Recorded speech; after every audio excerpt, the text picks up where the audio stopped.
एक रास्त होती. आता त्यांनी छगन भुजबळ त्या घुरटच्या नादी लागून ते त्याच्या चक्रव्यूहात सापडले होते. मला वाटतं त्यांनी हा विषय सोडून द्यावा. त्यांनी पहिल्या भूमिकेवर वडंतीवार साहेबांनी यावं. कारण हे जवळ करण्याचा लायकीचा यावल्याचा अलिबाबा नाहीये. त्या भूमिकेतून बाजूला जावं. त्यांच्या शेजारी बसल्याला सुद्धा बनला होता. त्यांच्या शेजारी बसल्याला तो सुद्धा म्हणला होता. रक्ताने हाता भरलेला तो धनंजय मुंडे सुद्धा म्हणला होता.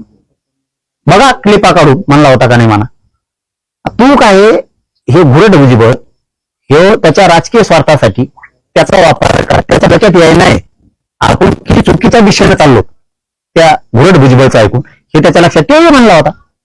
पाय पोडतो, हात पोडतो, खातो जोडून सांगतो आमचा ऐका.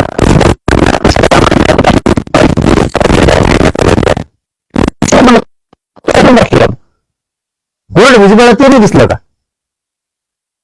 पण तो का मान्य करतो त्याला माहिती. आपल्याला सगळ्यांनी सोडून दिलं. त्या घुरट भुजबळाला माहिती सगळ्यांनी सोडून दिलं.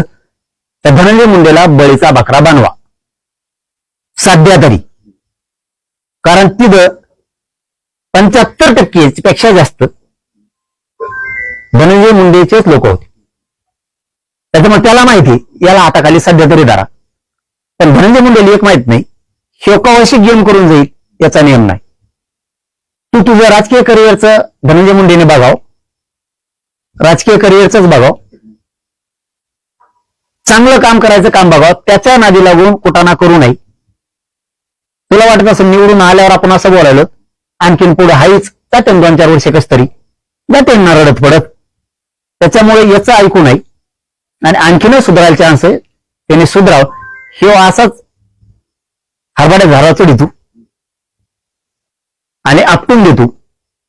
कारण त्याला माहित झालं आता आपण संपल्यात जमा आहेत. त्या घुरट भुजबळाला आपण संपल्यात जमा आहेत. नेतृत्व धनगराकडं आणि धनगर बांधवाच्या नेत्याकडं जाण्याची शक्यता आहे. आपण संपल्यात जमाची म्हणून आपला